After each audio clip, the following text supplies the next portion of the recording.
Top. Hello world, it's your Philly It girl, Mimi Honey, and I'm here with singing sensation Kwei. So what's going on, Kwei? Let us know, what part of Philly are you from, and how'd you get your start in the business?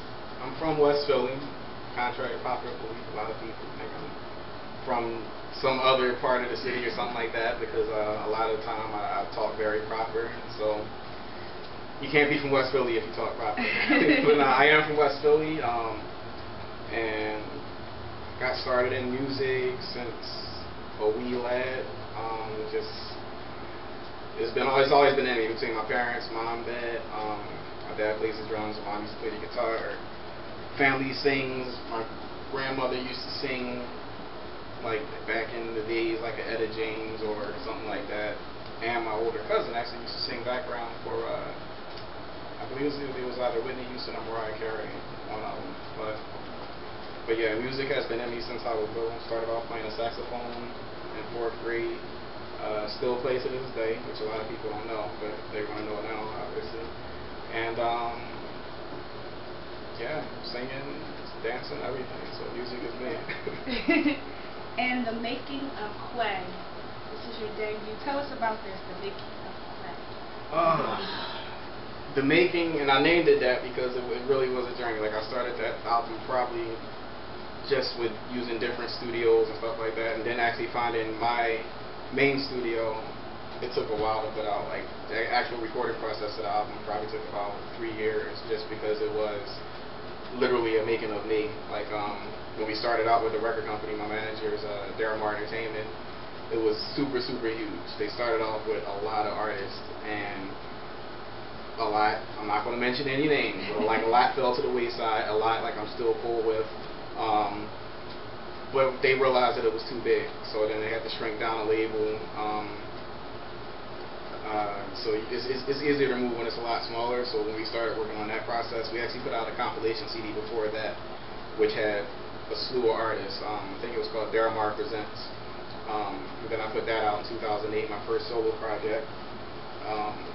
Named it pretty much, like I said, the making of, because if you listen to the songs, it's almost like a autobiography. It's pretty much giving you what I'm about. From up-tempo dance tracks, it's got love songs. I'm not sure if it has, yeah, I think it got some women bashing songs too. You know, some people that hurt my heart. So. What is the term pop and B?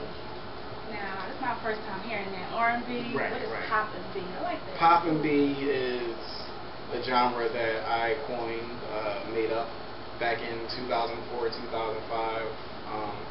I've heard a couple people try to use it and say that they made it, but if you go over to, let's say, BMI or ASCAP and check the copyrights on the song that I wrote back in 2004, where I actually say it in the song, I say, I can't even remember the lyrics now. There's a song I put out called Think Big. And that's what I said in the song Pop and B is what I chose to name it, my style. And I just named myself that genre because I didn't want to be classified. At that time, the big thing in Philly was neo soul. Right. I didn't want to be classified as a neo soul artist. I pretty much just wanted to do my own thing. So Pop and B gave me the leash or freedom, so to speak, to pretty much just do what I want to do. Like, I can make a country song if I want to. I can make a rock song if I want to. It's popular blues. So that's the way I looked at it. That I just didn't want to fall into what everybody else was doing in the city. And who are your musical influences? Who do you listen to? Wow. What inspires you? I grew up listening to everybody, literally. Everybody. From Aerosmith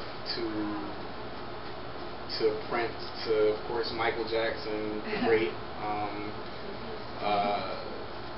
More Mandrill, just literally everybody, and of course the hip hop. Like, I started out probably listening to hip hop with the Roots, just being from Philly. That was like the first hip hop group that I got into, and then it was Wu-Tang Clan and Tupac and Biggie. But I would say my main three, my top three. Number one, of course, would be Michael. A lot of people probably wouldn't agree with the next two, but I wouldn't have started if it wasn't for these two people. The first one is Usher, who he's got me by a few years, but I think his song, it might have been like You Make Me Wanna Know or something like that, which was back in like 98 or something probably. But when I heard the songs like that, those were the songs that made me realize, like, I think I want to do this, I want to pursue this. And then of course, the dude that's about the same height as me, Cisco. Back in with Drew Cisco, Hill. yes. Back in, and a lot of people don't give Cisco the credit that's due. But if you look on a lot of people's albums, you'll see written by Mark Andrews. Like, he's a great singer, great writer, all-around artist. And those three people, I would have never been doing what I'm doing if it wasn't for them. So I gotta pay homage to the people that pretty much paved the way. Oh wait, real quick, I'm sorry. I gotta say, he's not a singer, but I gotta say Will Smith, just as an entertainer, since he's representing Philly and he's doing it positively. So. You know, present artists, if I say Trey Songz or Omarion, what comes to mind when I say those two artist names? Oh boy. Well,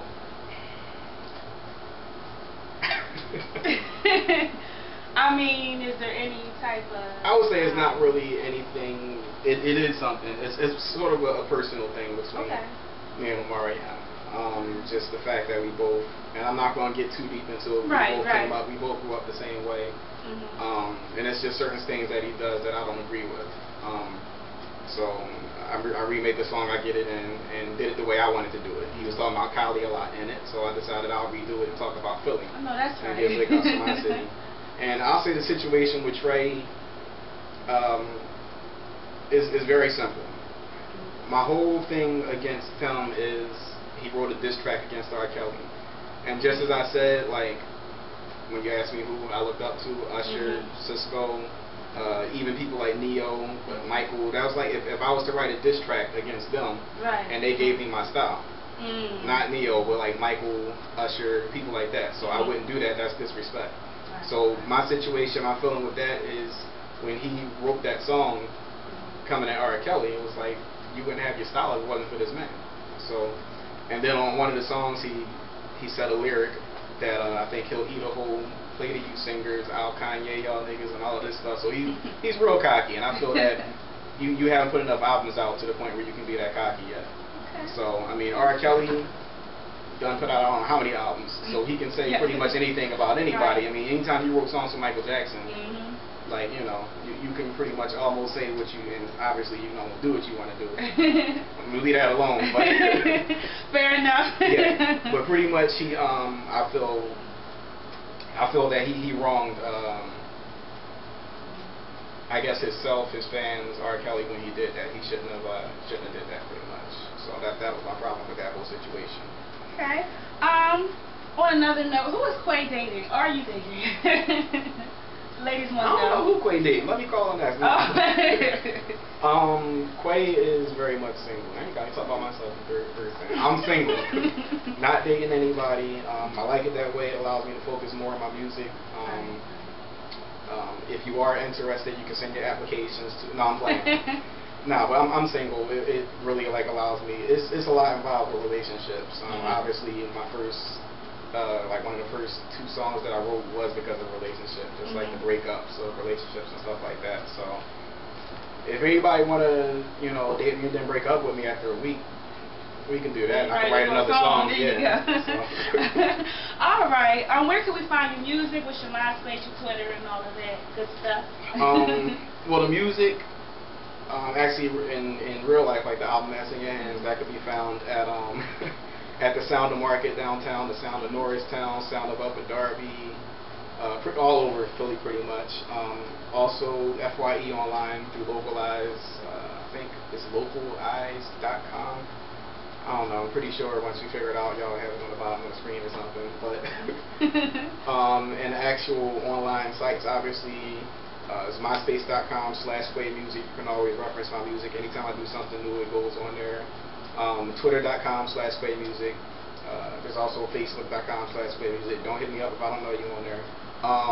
And there's YouTube.com/QueiMusic, where you can see 3 music videos that I shot, and then it's just background footage and behind the scenes and stuff like that. So All right, sounds good. Oh, and also the main website, which is DarrellMarrEntertainment.com. That's the main website to find everything about my company, my managers, me, any other artists and projects that we're doing.